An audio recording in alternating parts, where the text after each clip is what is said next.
अस्सलाम वालेकुम। अच्छा व्यूवर्स, हम आए रोज़ सोशल मीडिया पे ये सुन रहे होते हैं कि बिल गेट्स का नेटवर्थ इतना हो गया, तो वॉरेन बफेट का नेटवर्थ इतना हो गया, या एलन मस्क का नेटवर्थ जो है वो 200 बिलियन डॉलर क्रॉस कर गए। तो व्यूवर्स, आखिर ये नेटवर्थ है क्या चीज़, और जो बिजनेसमैन होते हैं ये नेटवर्थ क्यों कैलकुलेट करना चाहते हैं और इसका फ़ायदा क्या है। तो मैंने सोचा क्यों ना एक वीडियो बनाई जाए जिसमें मैं अपने व्यूवर्स को बता सकूं कि नेटवर्थ है क्या चीज़ और नेटवर्थ को कैलकुलेट कैसे करते हैं। व्यूवर्स, जितने भी बिजनेसमैन होते हैं, चाहे वो लो लेवल पे कोई छोटा सेटअप चला रहा हो या वो कोई बहुत बड़ा सेटअप चला रहा हो, सबके लिए नेटवर्थ कैलकुलेट करना बहुत इम्पोर्टेंट होता है। उसकी काफ़ी सारी वजूहात है, वो मैं वीडियो में आगे बताता जाऊंगा कि क्यों एक बिजनेसमैन के लिए नेटवर्थ कैलकुलेट करना इतना इम्पोर्टेंट है। अब व्यूवर्स, जो बड़े बिजनेसमैन होते हैं, जो बहुत बड़े बड़े सेटअप्स चला रहे होते हैं, तो उनके पास तो अकाउंटिंग टीम होती है, उनका अपना अकाउंटिंग डिपार्टमेंट होता है, और उनके पास अकाउंटिंग सॉफ्टवेयर्स होते हैं, जिसके बेस पे वो चीज़ें कैलकुलेट करते हैं और उनको पता चल जाता है कि उनका नेटवर्थ कितना है। अब अगर हम देखें तो हमारे आसपास काफ़ी सारे छोटे छोटे बिजनेसेस जो लो लेवल पे काम करते हैं, जिस तरह के फ्रीलांसर्स होते हैं, प्रॉपर्टी डीलर्स होते हैं, डिफरेंट ट्रेडर्स होते हैं जो चीज़ें एक जगह से ख़रीदते हैं और दूसरी जगह बेचते हैं और उसमें अपने पैसे कमाते हैं। व्यूवर्स, ये वो लोग होते हैं जो अपना बिजनेस भी खुद चला रहे होते हैं और अपने बिजनेस के जो अकाउंट्स होते हैं, जो हिसाब किताब होता है, वो भी खुद मेंटेन कर रहे होते हैं। मैंने सोचा क्यों ना वो बिजनेसमैन जो अपना हिसाब किताब भी खुद कर रहे होते हैं और अपना बिजनेस भी खुद चला रहे होते हैं, उनके लिए मैं एक वीडियो बनाऊं और उनका इसमें हेल्प आउट करूं कि वो अपना नेटवर्थ कैसे कैलकुलेट करेंगे और वो अपना जो हिसाब किताब मेंटेन कर रहे हैं तो उसको किस तरह फाइन कर सकते हैं और किस तरह उसको अच्छी तरीके से मेंटेन कर सकते हैं। क्योंकि व्यूवर्स, मेरा 13 इयर्स का कॉरपोरेट एक्सपीरियंस है और मैंने काफ़ी सारे बिजनेसेस को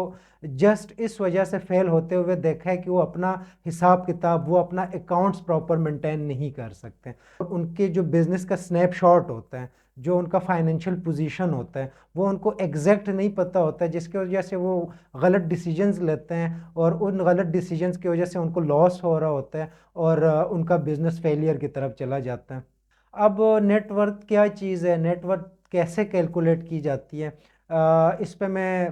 आप लोगों के साथ चीज़ें शेयर करूंगा और इंशाल्लाह आप बहुत इजीली अपना जो नेटवर्थ है वो कैलकुलेट कर सकेंगे और आपको पता चल जाएगा कि नेटवर्थ है क्या चीज़ और इसको कैलकुलेट कैसे किया जाता है।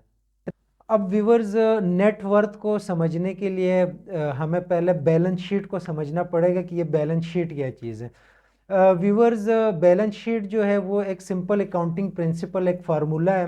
उसके बेस पे बनता है। वो फार्मूला ये है कि assets is equal to capital plus liability. अब व्यूवर्स, एसेट्स क्या चीज़ है, कैपिटल क्या चीज़ है और लाइबिलिटी क्या चीज़ है, इस पे मैं थोड़ा सा ज़्यादा डिटेल में नहीं जाऊंगा क्योंकि फिर वीडियो लंबी हो जाएगी। एसेट्स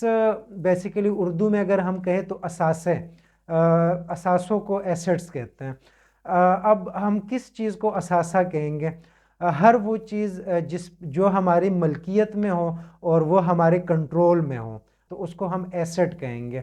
व्यूवर्स, एसेट का अगर मैं लिस्ट बताना चाहूँ असासों का, तो किसी भी बिजनेसमैन के एसेट्स में से काफ़ी सारी चीज़ें आती है, जिस तरह उसका बैंक बैलेंस हो गया, उसका कैश इन हैंड हो गया कि उसके पास कैश कितना अवेलेबल है, उसके पास गाड़ी है वो भी उसका एसेट है, उसके पास जो इन्वेंट्री पड़ी हुई है, जो चीज़ें वो बेचता है वो भी उसका एसेट है, उसने अगर कोई इन्वेस्टमेंट्स की हुई है, कोई प्रॉपर्टी खरीदी हुई है, वो भी उसका एसेट है, उसके पास अगर कोई सोसाइटी की फाइल्स पड़ी हैं वो भी उसका एसेट है। क्योंकि ये वो चीज़ें जो उसके ओनरशिप में भी है, उसकी मलकियत भी है और उस पर उसका कंट्रोल भी है। मतलब कंट्रोल का मतलब ये है कि किसी भी टाइम वो उसको बेच सकते हैं और कैश आउट कर सकते हैं। अब इक्वेशन में asset is equal to capital plus liability है। तो कैपिटल जो है ये बेसिकली वो चीज़ है जो नेटवर्थ जिसे हम कहते हैं वो यही कैपिटल है। और लाइबिलिटीज़ क्या चीज़ होती है, उर्दू में अगर हम देखें तो लाइबिलिटीज़ जिम्मेदारियों को कहते हैं कि आपके ऊपर जो जिम्मेदारियां हैं, जो आपके ऊपर लोगों के कर्जे हैं, उसको हम लाइबिलिटीज़ कहते हैं। लाइबिलिटीज़ बेसिकली आपने अगर क्रेडिट पे कोई चीज़ें ली हुई है जिसकी वजह से फ्यूचर में आपने कैश देना है, या आपका क्रेडिट कार्ड का बिल जो पेंडिंग हुआ है वो भी आपकी लाइबिलिटी है। आपने लेट सपोज इलेक्ट्रिसिटी यूज़ की और उसका बिल आना है, तो वो बिल आप पे करेंगे, वो भी आपने अभी पे नहीं किया, वो तो आपकी लाइबिलिटी है। आपने अगर लेट सपोज कोई प्रॉपर्टी खरीदी हुई है, तो वो प्रॉपर्टी तो आपके एसेट में आ गया, लेकिन वो आपने अगर क्रेडिट पे खरीदी है तो इक्वेशन में दूसरी साइड पे आपकी लाइबिलिटी भी बढ़ गई हुई है, क्योंकि उस चीज़ की अभी आपने पेमेंट नहीं की हुई, वो आपने क्रेडिट पे ली हुई है। या लेट सपोज आपने गाड़ी खरीदी हुई है, तो गाड़ी तो आपने अपने एसेट्स में डिक्लेयर कर दी है, लेकिन अगर वो गाड़ी लेट सपोज 50 लाख रुपए की है और आपने उसमें से 30 लाख रुपए पे कर दिए और 20 लाख पे करने हैं, तो ये 20 लाख रुपए आपकी लाइबिलिटी में फॉल करेगी, ये आपकी लाइबिलिटी को बढ़ाएगी। तो इक्वेशन जो है asset is equal to capital plus liability. इस इक्वेशन में अगर हम दो चीज़ें हमें पता हो, एसेट्स का पता और लाइबिलिटीज़ का पता हो, तो थर्ड चीज़ है कैपिटल जिसे हम कहते हैं। वो कैपिटल बेसिकली आपका नेटवर्थ ही है, तो वो हम निकाल सकते हैं। अब व्यूवर्स, अगर इस फार्मूले में asset is equal to capital plus liability, इसमें हम लाइबिलिटी एसेट वाले साइड पर ट्रांसफर करते हैं, तो व्यूवर्स फार्मूला बन जाएगा कैपिटल या net worth is equal to assets minus liabilities. Viewers, अगर अभी तक किसी ने अपना नेट वर्थ नहीं कैलकुलेट किया हुआ, तो उसको अगर अपना नेट वर्थ कैलकुलेट करना है, तो उसको ये करना पड़ेगा कि उसके जितने भी एसेट्स हैं, जो कि ऑलरेडी मैंने बता दिया कि एसेट किस चीज़ को कहते हैं, जो असासे होते हैं, उसने एक पेज उठा लेना है और उस पेज पे अपने सारे एसेट्स लिख देने हैं। उसके पास करंट बैलेंस बैंक में कितना है, उसके पास कैश इन हैंड कितना है, उसके पास इन्वेंट्री कितनी पड़ी है, उसने इन्वेस्टमेंट्स कितने किए हैं, उसने लोगों से पैसे कितने लेने हैं, वो भी उसका एसेट है जिसको हम रिसीवेबल्स कहते हैं। जिस तरह आपने कोई चीज़ अगर किसी को क्रेडिट पे दी हुई है, तो वो भी आपने उससे फ्यूचर में पैसे लेने हैं, तो वो भी आपका एसेट है, क्योंकि उससे आपको फ्यूचर में इकोनॉमिक बेनिफिट आ रहा है, उससे आपको कैश आएगा। तो आपके पास जो गाड़ी है वो भी आपका एसेट है। बिजनेस में जो कंप्यूटर्स है, आपका फर्नीचर है, फिक्सचर्स है, अदर थिंग्स है, मशीनरी है, इस तरह की सारी चीज़ें ये आपके एसेट्स हैं, ये आपके असासे हैं। तो ये आपने एक जगह पे सारे प्लस कर देने हैं। दूसरी जगह पे जो आपकी लाइबिलिटीज़ है, आपने वो सारी चीज़ें उसका एक लिस्ट बना देना है और उसका टोटल अमाउंट निकाल देना है। अब जैसा कि फार्मूला हमारे पास बना हुआ है कि net worth is equal to total assets minus total liabilities, इससे जो फिगर आएगी, जो अमाउंट इससे आएगा, तो उसको हम कहेंगे कि ये उस बंदे का नेट वर्थ हो गया। मैं एग्जांपल देता हूँ व्यूवर्स। फॉर एग्जांपल, एक बंदे ने अपने टोटल एसेट्स प्लस कर दिया, तो उससे 1 करोड़ रुपीस बन गए कि इस बंदे के पास 1 करोड़ रुपीस के एसेट्स हैं। अब दूसरे साइड पे उसने अपने लाइबिलिटीज जब प्लस कर दिए, तो उसके टोटल लाइबिलिटीज की वैल्यू बन गई 60 लाख रुपीज। अब टोटल एसेट 1 करोड़ में से जब ये 60 लाख माइनस करेगा, तो इसके पास जो वैल्यू आएगी वो 40 लाख होगा। अब ये 40 लाख इसका नेट वर्थ है। नेट वर्थ बेसिकली कुल मलकियत को कहते हैं। अब व्यूवर्स, जिस तरह एग्जांपल में हमारे पास 40 लाख रुपए आ गए, तो ये उसका नेट वर्थ है। अब ये 40 लाख इसको क्या बता रहा है, ये 40 लाख अमाउंट क्या चीज़ डिस्क्लोज कर रही है? 40 लाख का मतलब ये है कि इस बंदे के पास जो इसकी कुल मलकियत है, एसेट्स तो इसके पास 1 करोड़ रुपए के हैं, लेकिन असल में इसकी जो मलकियत है, जो इसकी नेटवर्थ है, वो 40 लाख रुपए हैं। दूसरा मैं एग्जांपल देता हूँ। लेट सपोज एक बंदा है, उसने अपने सारे एसेट्स प्लस कर दिए और उससे उसकी जो अमाउंट आ गई वो लेट सपोज 80 लाख रुपए बन गए, और जब उसने अपनी लाइबिलिटीज टोटल प्लस कर दिए, तो उससे उसकी अमाउंट बन गई 1 करोड़ रुपये। अब ये टोटल एसेट्स 80 लाख माइनस उसमें से टोटल लाइबिलिटीज जब 1 करोड़ करेगा, तो उससे नेगेटिव फिगर आएगी 20 लाख रुपए का, और उस नेगेटिव फिगर को हम कहते हैं नेगेटिव नेटवर्थ। और इसका मतलब ये है कि ये बंदा बढ़ चुका है, इसकी जो लाइबिलिटीज़ है वो इसकी एसेट्स पे ज़्यादा है, और ये अपनी जो लाइबिलिटीज़ है ये फुलफिल नहीं कर सकता। व्यूवर्स, बिजनेसमैन के लिए नेट वर्थ कैलकुलेट करना क्यों ज़रूरी होता है? बिजनेसमैन जब मैं कहता हूँ, तो चाहे जितना भी बड़ा बिजनेसमैन हो या चाहे जितना भी छोटा बिजनेसमैन हो, लेकिन अगर वो बिजनेस कर रहे हैं तो उसको अपना नेट वर्थ पता होना चाहिए। तो अगर हम लोगों ने अभी अपना नेटवर्क नहीं कैलकुलेट किया, तो उसके कैलकुलेट करने का तरीका मैंने बता दिया कि कैसे कैलकुलेट करना है। नेट वर्थ कैलकुलेट करने के फ़ायदे क्या है, क्यों बिजनेसमैन को चाहिए कि वो अपना नेट वर्थ कैलकुलेट करता रहे रेगुलर बेसिस पे। जब भी कोई बंदा अपना नेट वर्थ कैलकुलेट करता है रेगुलर बेसिस पे, तो उसको पता चल रहा होता है कि मेरे नेट वर्थ में जो मेरी मलकियत है उसमें इंक्रीज आ रहा है या डिक्रीज आ रहा है, उसको एक ट्रेंड का पता चल जाता है। तो अगर उसका नेटवर्थ लेट सपोज वो हर महीने कैलकुलेट करता है और उसका नेटवर्थ बढ़ रहा है, तो इसका मतलब ये है कि जो इसका बिजनेस है, जो ये कारोबार कर रहा है, उस कारोबार से वो इतना प्रॉफिट कमा रहा है जिसमें से वो अपने एक्सपेंसेस भी पूरे कर रहे हैं, और एक्सपेंसेस पूरे करने के बाद भी उसके पास पैसे बच रहे हैं, जिसकी वजह से उसके एसेट्स में इंक्रीज हो रहा है और उसका नेटवर्थ बढ़ रहा है। दूसरी साइड पे अगर इसी तरह हम अपना नेटवर्थ कैलकुलेट करते हैं और उसमें हमें पता चलता है कि हमारा नेटवर्थ जब भी हम अपना कैलकुलेट करते हैं तो वो रेगुलरली कम होता जा रहा है, तो इसका मतलब ये हो गया कि जो भी वो बिजनेस कर रहे हैं तो उससे जितना भी ये प्रॉफिट कमा रहा है वो प्रॉफिट इसका एक्सपेंस आउट हो रहा होता है। जितने इसके एक्सपेंसेस हैं तो वो एक्सपेंसेस इसके ज़्यादा है और इसका जो बिजनेस से प्रॉफिट आ रहा है वो कम है, तो उसकी वजह से वो एक्सपेंसेस उसके पूरे नहीं हो रहे हैं और वो अपना जो उसके एसेट्स हैं उस एसेट्स को मिच्योर करके बेसिकली वो अपने एक्सपेंसेस पूरे कर रहे हैं,